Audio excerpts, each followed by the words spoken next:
আমাদের অনেক skill man পাওয়ারের একটা বাজার আছে, যদি আমরা কাজে লাগাতে পারি। আমরা সেটা নিয়ে ইতিমধ্যেই কাজ করতেছি।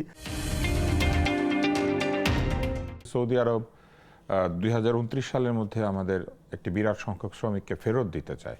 তারা যেহেতু ধীরে ধীরে তাদের নিজস্ব শ্রম বাজার বিকশিত করার চেষ্টা করছে এবং অনেক জায়গাতে তারা কিন্তু এই শ্রমিক নেওয়া কমানোর জন্য তাদের ইন্টারনাল আইন কানুনে পরিবর্তন এনেছে। যেমন সৌদি আরবে মেয়েরা এখন গাড়ি চালাতে পারছে, যেটা আগে ছিল না। তো এইরকম অনেক জায়গাতে তারা পরিবর্তন এনে তাদের শ্রমশক্তির যে চাহিদা বাইরে থেকে সেটা কমিয়ে দেওয়ার চেষ্টা করছে। আপনাদের কি কোনো পরিকল্পনা আছে এই চ্যালেঞ্জ মোকাবেলা করার? কারণ এত পরিমাণ শ্রমিক যদি ফেরত আসে, তাদেরকে তো হয় কর্মসংস্থান করতে হবে অথবা আবার বিদেশে পাঠাতে এটা ঠিক হবে। যে আমাদের শ্রমবাজারের এক নাম্বার বলতে গেলে বড় শ্রমবাজারই হচ্ছে আপনার সৌদি আরব।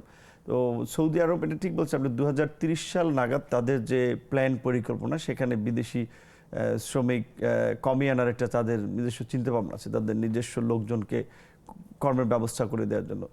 হয়তো তো পুরোপুরি কমাতে পারবো না, কিছুটা কমবে। এবং আমরাও তো এক দেশের বা পুরো আমাদের এই যুদ্ধ পরিস্থিতিতে একটা নতুন লেসন হলো যে তাছাড়া গভর্নমেন্ট আগে থেকেও প্ল্যান নিয়েছে যে শুধুমাত্র মিডল ইস্ট কেন্দ্রিক আপনার এই শ্রমবাজারের দিকে না তাকিয়ে ইউরোপের তো আমরা দেখতেছি যেটা সামনে আমাদের অনেক স্কিল ম্যান পাওয়ারের একটা বাজার আছে, যদি আমরা কাজে লাগাতে পারি। আমরা সেটা নিয়ে ইতিমধ্যেই কাজ করতেছি।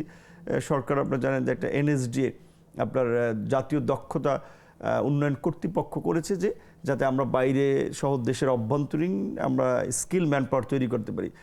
এবং আমাদের এই যে জাপানের সাথে এটা তো নিউ এমইউটা স্বাক্ষর হয়েছে, কোরিয়ার সাথেও আমাদের এইভাবে আরও অন্যান্য দেশগুলোতে যেভাবে আমাদের একটা নতুন মার্কেট তৈরি হচ্ছে, তাতে আমার মনে হচ্ছে দু একটা দেশ কমাবে, আবার দু একটা দেশ বাড়াচ্ছে।